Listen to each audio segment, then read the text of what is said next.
جونو عزیزی جونو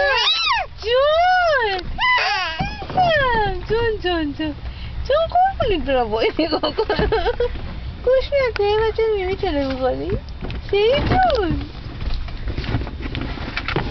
بیا جونم چی شده بوده باید خوش گذشته آره پوریا باید خوش گذشتنی کجا اومدی کانادا خیلی خوش میگذره خیلی خوش میگذره چیکارا کردی؟ حسابی بازی کردی؟ تعریف میکنی؟ تعریف کن هانی بگو کجا رفتی؟ خیلی گل داشت خیلی گل زیاد داشت وای خیلی گرمت هم شده بوده فهمیدم خیلی بازم بمونیم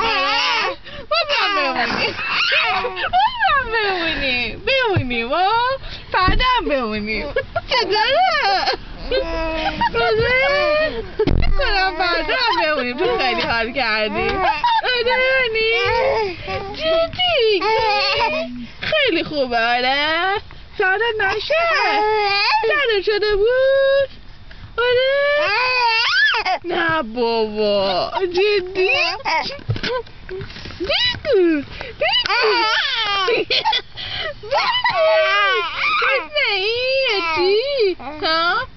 بگو ببینم خیلی حال کردی خیلی خوب بوده تمامیه که فردا هم بمونیم خیلی حال کرده خیلی آره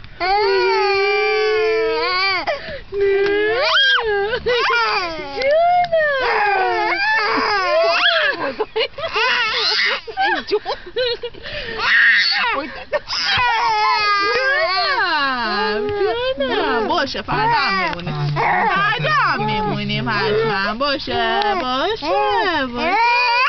کجایی؟ بریم پارک؟ بازی کنیم؟ بریم پارک؟ چه پارکی بریم این دفعه؟ کدوم پارکو بریم؟